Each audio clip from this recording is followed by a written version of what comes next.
Welcome back to Gold Fox Wealth. Let's talk money. It is 5:42 a.m. on a Tuesday, and you are sitting in a 2018 Honda CR-V behind a strip mall in a town nobody on the coast can locate on a map. In the cup holder is a $2.18 black coffee from Speedway. On your phone are overnight deposits from a laundromat, a pest control company, an HVAC business, 118 storage units, and 2 parking lots near the courthouse.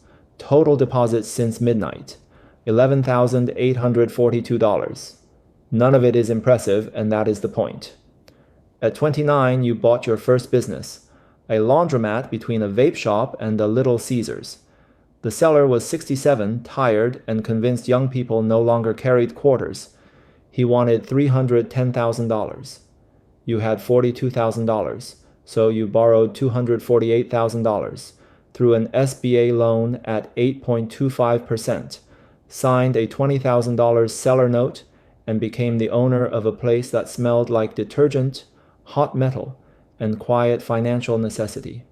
Your monthly debt service was $3,012, which meant the business did not merely need to perform, it had to work immediately.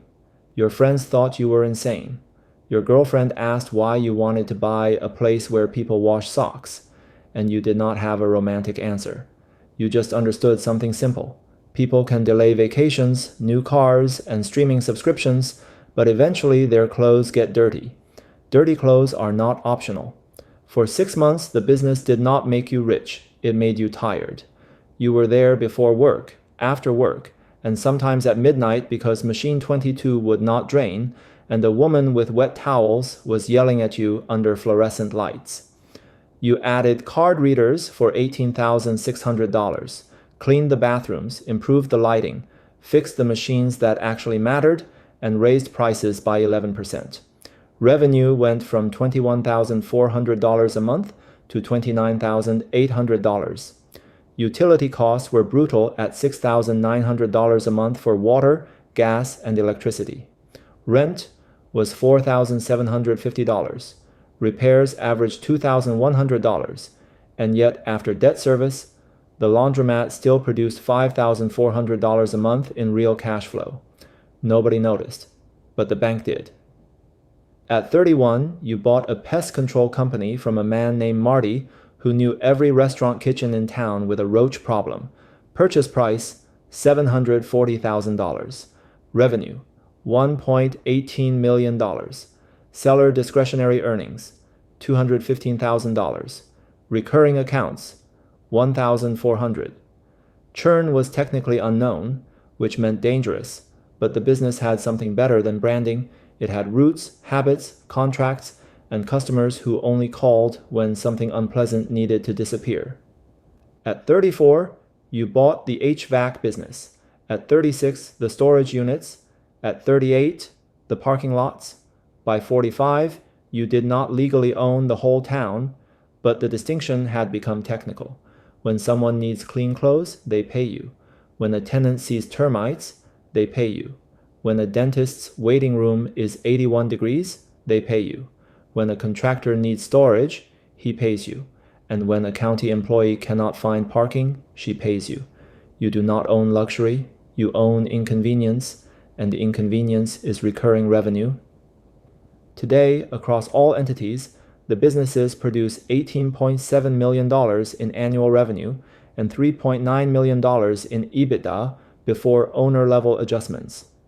There is $21.4 million of debt against the portfolio, most of it fixed below 6%, except for one ugly floating rate note you regret every time sulfur moves. Your net worth is somewhere between $34 million and $47 million, depending on cap rates, debt, and how generous your banker is feeling. On paper, you are rich. In practice, $6.2 million of your net worth is trapped in equipment, asphalt, receivables, and commercial buildings with roofs that will eventually fail. You personally spend less than $180,000 a year, and you still buy store-brand pasta sauce if Rao's is not on sale.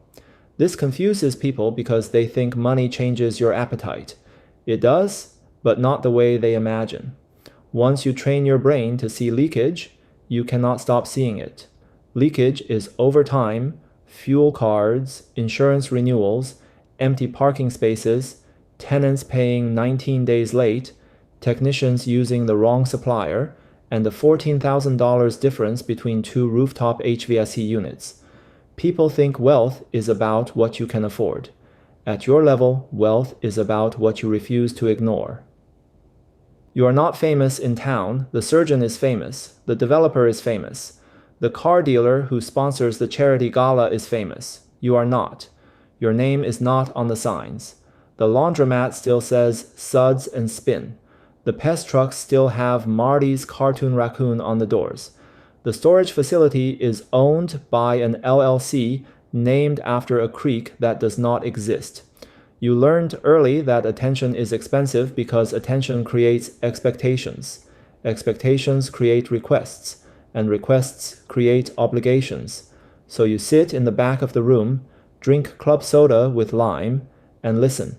You know who is behind on rent, which restaurants are surviving on merchant cash advances, which landlords are over-levered, and which city council members actually read zoning packets. You know where the town is breaking before the newspaper does, not because anyone tells you directly, but because the truth leaks through invoices, service calls, late payments, repair requests, and the tired honesty of people who forget that vendors can hear things. Then at 1:05 p.m., your controller walks in. A regional private equity firm wants to buy everything. The pest control company, the HVAC business, the laundromat, the storage units, the parking lots, and the commercial buildings. Their first number is $92 million enterprise value. That is 23.5 times EBITDA if you are naive, and closer to 13.8 times if you include the real estate separately, normalize maintenance capex, and stop pretending every dollar of add-back is legitimate. For 12 seconds, you feel relief. Then the operator inside you starts killing the fantasy. After $21.4 million of debt, taxes, transaction fees, working capital adjustments, and the 18% rollover equity they want you to keep in the new platform, the actual cash to you is not $92 million. It is closer to $38 million, a number large enough to change your life, but smaller than the headline number by an amount that feels personally insulting. Private equity does not buy businesses because they are generous. They buy because they see trapped value. They see fragmented operations, pricing power, root density, multiple expansion, and the machine you built quietly for 16 years. They want to rename it, lever it, professionalize it, and sell it again in 5. You do not resent them. You understand them, and that is the problem. At 5:55 p.m., you stop by the grocery store before heading home, and you buy the store brand pasta sauce. Not because you have to, but because some part of you still believes the gap between $2.49 and $7.89 is where empires are either protected or slowly lost. At 9:12 p.m., after dinner, you open your laptop at the kitchen table. The private equity email is still there.